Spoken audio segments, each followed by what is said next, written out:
Pinakakakaibang trabaho sa buong mundo na pag nalaman mo ay talagang mamamangha ka at maaaring ngayon mo lang ito makikita. Kung bago ka pa lang sa channel na ito ay make sure na i-hit mo ang subscribe button at ang bell notification icon na makikita mo sa ibaba ng video na ito para lagi kang updated sa mga latest video na i-upload natin. Kaya simulan na natin. Number 10. Professional Sleeper. Isang hotel sa Finland ang nag-uupa ng isang miyembro ng kawani bilang isang professional na tagatulog upang subukan ang kaginawahan ng kanilang mga kama. Ang individual ay natutulog sa iba't ibang mga kama sa hotel bawat gabi at nagsusulat ng mga pagsusuri tungkol sa kanilang kasiyahan sa bawat isang kama. Number 9. Drying Paint Watcher. Hindi ito biro. May isang tao ay talagang kumikita habang pinapanood ang mga pintura na matuyo.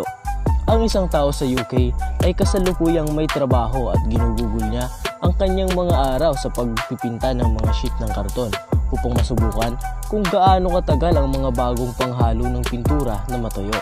At tinitingnan niya ang mga pagbabago sa kulay at texture nito. Number 8. Full-time Netflix viewer. Isipin mo na binabayaran ka upang manood ng TV buong araw. Napakasarap para sa isang maswerteng empleyado na ang pangarap na ito ay magkatotoo para sa kanya. Ang Netflix ay nag-uupa ng isang tao upang panoorin ang lahat ng kanilang mga content bago ito ipakita sa publiko. At ang kanilang papel ay upang suriin at italaga ang bawat programa ng tamang tag na makakatulong sa atin ng mga viewers na makita kung ano talaga mismo ang gusto natin. Maging isang romantikong pelikula, klasikong pelikula o animal TV show. Number 7. Professional Pusher. Ang Japan ay talagang isang masipag na bansa. Tinitiyak nito na ang lahat ng tao ay nakararating sa trabaho sa tamang oras.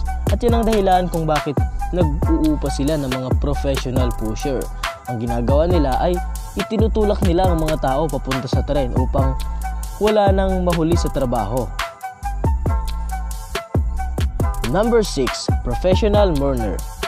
Ito ay isang tradisyon sa Timog Silangang Asia na ang isang malakas na iyak sa libing ay tutulong sa mga patay habang naglalakbay sa kabilang buhay. Kaya ang mga professional na nagdadalamhati ay inuupahan upang umiyak ng malakas bago ang libing. Number 5. Snake Milker.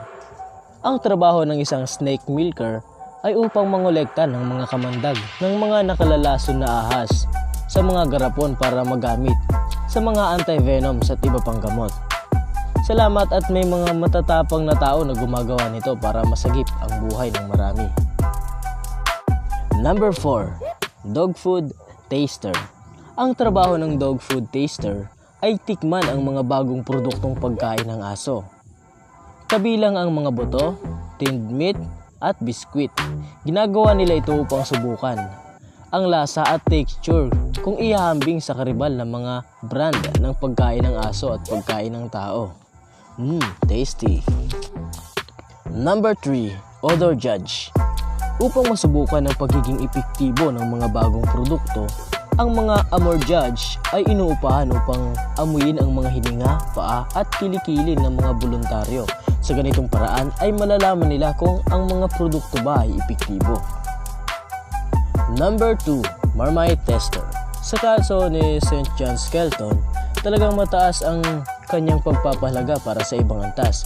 Bilang bahagi ng isang kupunan ng mga Marmite Tester, responsable siya sa pagsusuri sa bawat batch ng Marmite ay nasa tamang texture, pagkakapare-pareho at lasa. Sa loob ng 30 years na nagtatrabaho siya doon, kumain siya ng halos 3,000 na garapon ng staff. Number 1. Scuba Diving Pizza Delivery Man.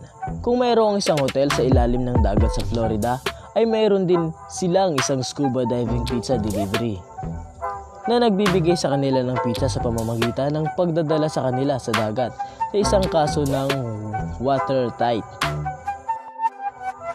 Nag-enjoy ka ba sa panonood? Make sure na panoorin mo rin ang isa sa mga video natin. Nakapupulutan mo rin ng aral at talagang mag-e-enjoy ka.